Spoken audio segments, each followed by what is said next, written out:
जय माताजी मित्रों, श्री किचन में आपनु हार्दिक स्वागत है। आज આપણે બનાવવાના છે ચણાની દાળ। તો આ દાળ મેં બાફીને લઈ લીધી છે, થોડુંક જ મીઠું નાખ્યું છે, બીજું મીઠું વઘારમાં નાખ્યું।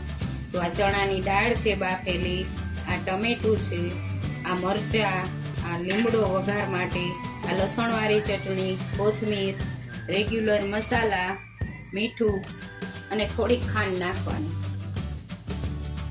આ 3 પાવરા મેં તેલ લઈ લીધું છે। હવે વઘાર માટે અડધી ચમચી રાઈ, અડધી ચમચી જીરું,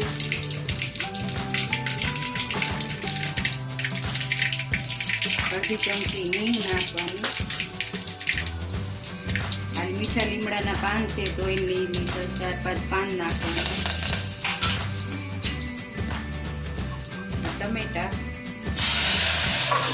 2 नाना टमेटा सुधारी लीधा छे।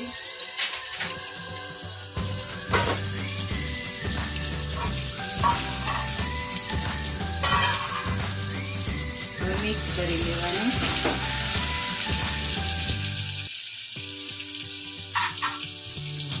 હળદર નાખવાની,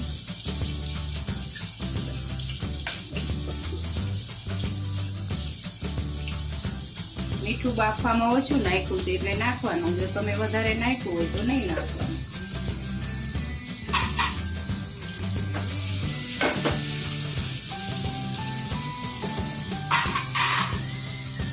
આ લીલા મરચાં 1 મરચું સુધારીને લીધું।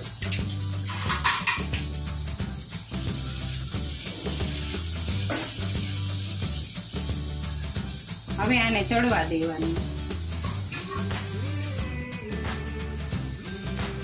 તમે જોઈ શકો છો હવે ટમેટા સરસ ચડી ગયા છે, ટમેટા અને મરચું બેય ચડી ગયા છે। હવે મસાલા કરશું।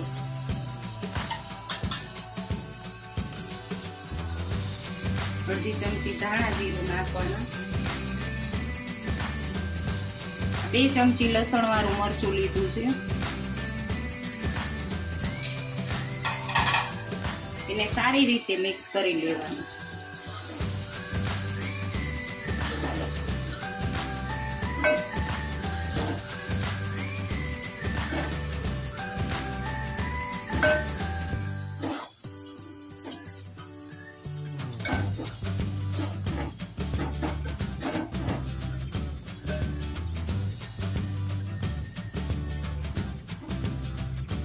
ચટણીના ગાંઠા ન રહી જાય એટલે હલાવવાનું સારી રીતે, નહીતર ખાવામાં આવશે।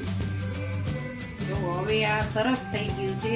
તો આ દાળ બાફીને લીધી છે એનું પાણી આપણે લેવાનું છે, મસાલા ચડી જાય એટલે। આ 2 ચમચા પાણી લીધું,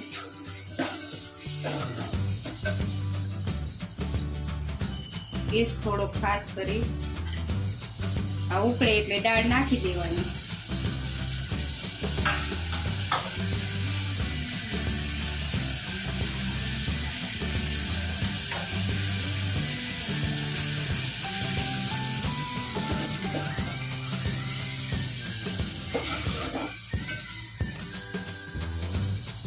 જો તમે હવે તેલ ઉપર આવી ગયું છે એટલે આપણે આ ચણાની દાળ બાફીને લીધી છે એ નાખી દેવાની છે।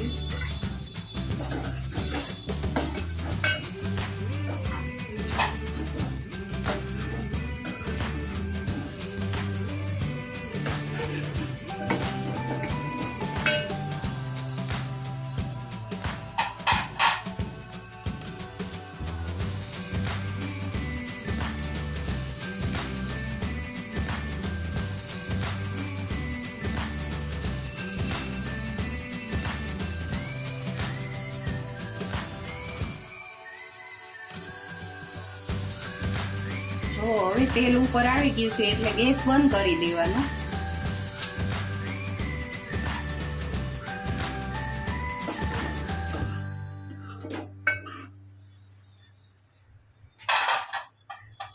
હવે કોથમીર નાખવાની ઉપરથી।